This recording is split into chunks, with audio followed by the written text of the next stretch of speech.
আজি সংগ্ৰামী সেনা অসমৰ পৰা মই জিলা সম্পাদকৰ লগতে জিলা কাৰ্যকৰী সভাপতি শিৱসাগৰ জিলাৰ প্ৰচাৰ সম্পাদকৰ লগতে জিলা সাংগঠনিক সম্পাদকে আজি প্ৰাথমিক সদস্য পদৰ পৰা সংগ্ৰামী সেনা অসমৰ আমি অব্যাহতি দিছোঁ।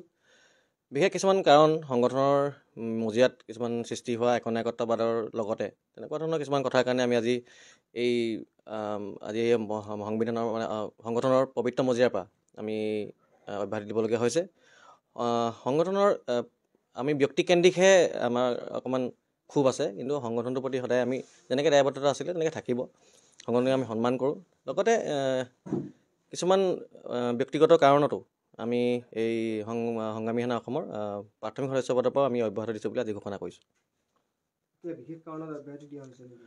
হয়, কিছু সংগঠনৰ আপোনাৰ যিকেইজন মানে নেতৃত্বত থকা লোকৰ একনায়কত্ববাদৰ বাবে বিশেষকৈ তেওঁলোকৰ নিজৰ স্থিতিতে অটল থকাৰ বাবে আমি এনেকুৱা ধৰণৰ আমি মানে পৰিস্থিতিৰ সন্মুখীন হৈ পেলাই আমি আজি সিদ্ধান্ত গ্ৰহণ কৰিছোঁ। হয়, ব্যতিক্ৰমী কাৰণ ব্যতিক্ৰমী নহয়, আমি জাতীয়তাবাদৰ ভাৱধাৰাই আগবাঢ়ি যোৱা মানুহ জাতীয়তাবাদতে থাকিম। কিন্তু এইটো আপুনি কোনোবা জাতীয় সংগঠন হ'বও পাৰে বা ৰাজনৈতিক দল হ'ব পাৰে, তেনেকুৱা আমি চিন্তাধাৰা ৰাখিছোঁ। ৰাজনৈতিক দলত আপোনালোকে যোগদান কৰাৰ কথা ভাবিছেনে? সেইটো আজি আমি খোলাকৈ কৈ নিদিওঁ। এতিয়া আমি সেইটো অকণমান দিগদাৰ হয়।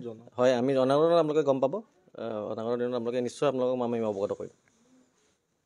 হয়, আজি আমি ডিষ্ট্ৰিক্টৰ সম্পাদক আৰু সাংগঠনিক সম্পাদক, প্ৰচাৰ সম্পাদক আৰু মই নিজে কাৰ্যকৰী সভাপতি আমি আজিৰ পৰা সংগ্ৰামী সেনাৰ অসমৰ মজিয়াৰ পৰা পদত্যাগ কৰিছোঁ।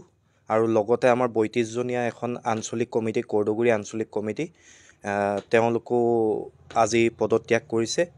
আৰু ডিমৌৰ